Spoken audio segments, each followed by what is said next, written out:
Bonjour mes chéris, alors je remercie d'avance toutes les personnes qui vont jouer le jeu, que Dieu vous bénisse, hein, que Dieu vous bénisse vraiment. On a une sœur qui a besoin de vos conseils, c'est une jeune femme malgache qui a rencontré son mari via internet il y a de cela 4 ans et ça fait 3 ans qu'elle est ici en Europe. Donc elle dit que quand elle est arrivée, au tout début, elle n'aimait pas son mari en fait, la personne qui l'a fait venir, elle ne l'aimait pas. C'est le monsieur qui l'a fait venir. Je tiens à préciser que c'est le monsieur qui a tout fait. Il a envoyé les papiers, il a tout fait. Et Dieu merci, elle est rentrée avant le Covid, s'il faut dire ça comme ça. Donc, tout se passait bien au début, mais elle avait du mal à se projeter vis-à-vis de cette personne parce que les sentiments ne venaient pas. Elle dit qu'elle a fourni tous les efforts qu'il fallait, mais rien. En un mot, le monsieur, elle ne lui reproche de rien. C'est juste que son cœur n'arrive pas à s'accrocher via la personne. La personne vit à la campagne. Elle dit que là où la personne vit s'est retirée de tout. Donc, il y a tout ça aussi qui fait que elle a du mal à se projeter. Et un jour, elle fait venir une de ses cousines à la maison, une personne qu'elle connaissait depuis le pays. Attendez, excusez-moi. Donc, elle fait venir une personne qu'elle connaissait depuis le pays, qui, elle, était ici avant elle, mais qui avait eu des problèmes avec son mari.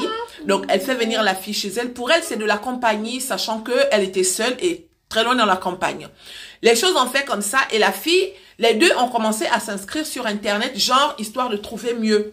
Elle avait tout raconté à la fille, elle avait tout dit et tout, donc la fille connaissait tout en fait. Donc la fille, qu'est-ce qu'elle fait? Elle rencontre quelqu'un via Internet et elle va rencontrer la personne la première fois toute seule et la deuxième fois, elle emmène son ami, genre viens avec moi et tout machin. Apparemment, le monsieur, c'est quelqu'un qui recherchait du sérieux. Et une fois là-bas, elle a vécu son histoire avec son ami qui était rentré et tout. Et il s'avère que quand elle est repartie la 3e fois, c'était suffisant pour qu'elle tombe enceinte. Donc, à l'heure où je vous parle, la sœur, elle est enceinte. Mais ce n'est pas ça le pire. Le pire, c'est que son ami a tout raconté au monsieur. Il a dit au monsieur que non, voilà, elle est enceinte et tout. Et quand elle va dire au monsieur, à l'autre, la personne qui l'a enceinte, qu'elle est enceinte, l'autre là-bas, il dit clairement qu'ils n'avaient pas conclu comme ça. Le retard a aujourd'hui 4 mois. Et son amie, en ce moment, elle sort avec le monsieur et son amie lui a demandé de partir. Sa soi-disant cousine qu'elle avait fait venir à la maison. La sœur est perdue.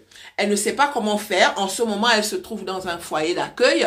Et voilà. Donc, elle avait besoin de vos conseils. Elle ne sait pas comment faire. Le monsieur, il a dit qu'il voulait plus entendre parler d'elle parce que c'est trop de trahison. Surtout que il s'était entre guillemets ruiné. Et aujourd'hui, la sœur, elle a tout perdu. Elle a tout perdu. Elle est dans un foyer et elle est enceinte de quelqu'un qui veut même pas reconnaître la grossesse.